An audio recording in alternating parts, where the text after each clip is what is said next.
दोस्तों, आपको गोपालाजी का नमन। बहुत ही अच्छा विषय लेकर चलते हैं आज। मंत्र, यंत्र, तंत्र। देखिए, मनुष्य शरीर क्या है, आत्मा क्या है, परमात्मा क्या है, अंड पिंड सिद्धांत, ये कुछ ऐसे प्रश्न हैं जो वास्तव में अध्यात्मवाद से जुड़े हुए हैं, जो वास्तव में रूहानियत से जुड़े हुए हैं, और जो जिज्ञासु हैं उनको सदा से ये प्रश्न कचोटते रहते हैं। परंतु ये सब जो तथ्य हैं ये उन लोगों के लिए नहीं है जो पूर्णतया भौतिकवाद में जी रहे हैं, मेटलिस्टिक लाइफ में जी रहे हैं, क्योंकि समय ही नहीं है वहाँ। तो सिर्फ अपना सोचना, अपने परिवार का सोचना, अपने परिजनों का सोचना, अपने इष्ट मित्रों का सोचना, अपने भौतिक शरीर का सोचना, और अनवरत उनका प्रयास रहता है इच्छाओं की पूर्ति, अपनी कामनाओं की पूर्ति। बस यही जीवन है। और फिर उस अपने जीवन को तलाशने के लिए वो क्या करते हैं?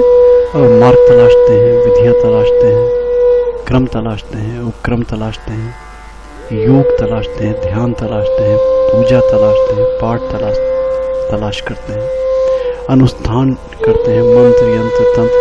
बस जो भी कुछ मिल जाए, सब कुछ भौतिक शरीर के लिए हो, इच्छाओं की पूर्ति के लिए हो, इच्छाओं की कामनाओं के लिए हो। और फिर यहाँ पे जो उनकी दौड़ शुरू हो जाती है, वो फिर खोज शुरू हो जाती है। अच्छा मांत्रिक मिल जाए, अच्छा तांत्रिक मिल जाए, अच्छा मर्मज्ञ मिल जाए, एक्सपर्ट मिल जाए कोई जो उनकी इच्छाओं की कामनाओं की पूर्ति कर सके।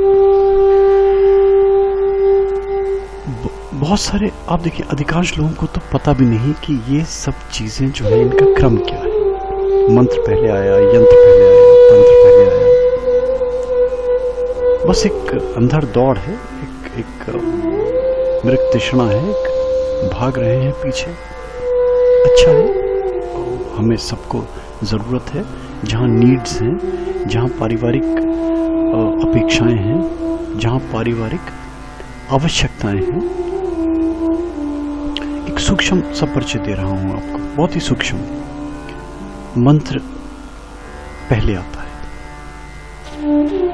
पहले इसलिए आता है कि जब सृष्टि में कुछ भी नहीं था, शून्य था, पूरा शून्य ब्रह्मांड, एक बस वहां एक ध्वनि होती थी, एक हमिंग होती थी, और वो हमिंग एक नाद था, एक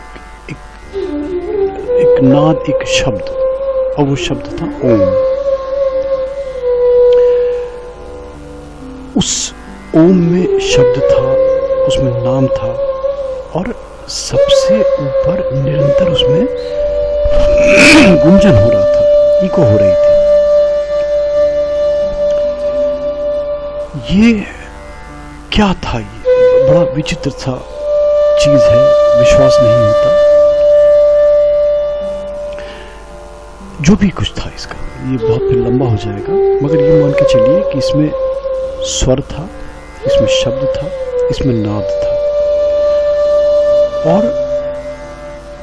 किसी भी शब्द आदि का उच्चारण, ये जो साइंटिफिक लैंग्वेज में कहूँ, अगर किसी भी शब्द का उच्चारण अगर एक निश्चित लय में, ताल में, एक विशिष्ट ध्वनि कंपन उत्पन्न होता है, ईथर कहलाता है वो अंग्रेजी में, ये इसके द्वारा वातावरण में और वातावरण के साथ साथ तदनुसार समस्त ब्रह्मांड में व्याप्त हो जाता है। ये मंत्र का सार है, ये मंत्र है। और यही कंपन, यही वाइब्रेशंस, यही वेवलेंथ धीरे धीरे शरीर की विभिन्न कोशिकाओं को प्रभावित करती है। ये योग शास्त्र में जाएंगे तो ये चीजें मिल जाएंगी, और बड़ी सरलता से मिल जाएंगी, बहुत सरलता से मिल जाएंगी। मगर ये देखा जाए तो ये एक भावनात्मक प्रतिक्रिया है। इसमें विभिन्न देवियों का, देवताओं का, यक्ष का, किन्नर का, और फिर जो जिसकी जैसी मानता है, जिसकी जैसी आस्था है, भूत है, प्रेत है, पिशाच है, शंखनी है, डंकनी है, राक्षस है, ब्रह्म राक्षस है, वो फिर अपने अपनी मानसिकता के अनुसार, अपनी अपनी बुद्धि के अनुसार, अपने अपने विवेक के अनुसार, अपने अपने कार्य के अनुसार इनसे उद्दीप्त करके उनमें गुरुतर शक्ति का संचार किया जाता है बीज और नाम आदि से। उसमें बीज भी हो सकता है, उसमें मंत्र भी हो सकता है, उसमें स्तोत्र भी हो सकता है, उसमें दशक भी हो सकता है, उसमें चालीसा भी हो सकता है, उसमें शत नाम भी हो सकते हैं, उसमें लक्ष नाम भी हो सकते हैं, उसमें कोटि नाम भी हो सकते हैं। ये समूह, ये एक ग्रुप जो किया जाता है मंत्र की श्रेणी में आया। यंत्र सब देखते हैं, ये बेसिकली वस्तुतः क्या है, एक ज्योमेट्रिकल रेखा गणित में जाएं अगर, तो रेखा गणित में जैसे बिंदु से, कोण से, त्रिकोण से, आयत से, हेक्टागन से, पेक्टागन से, इनसे विभिन्न आकृतियां बनती हैं और ये आकृतियां प्रतीकात्मक होती हैं देव शक्तियों की। इनको फिर चित्रात्मक रूप दिया जाता है सौंदर्यीकरण के लिए।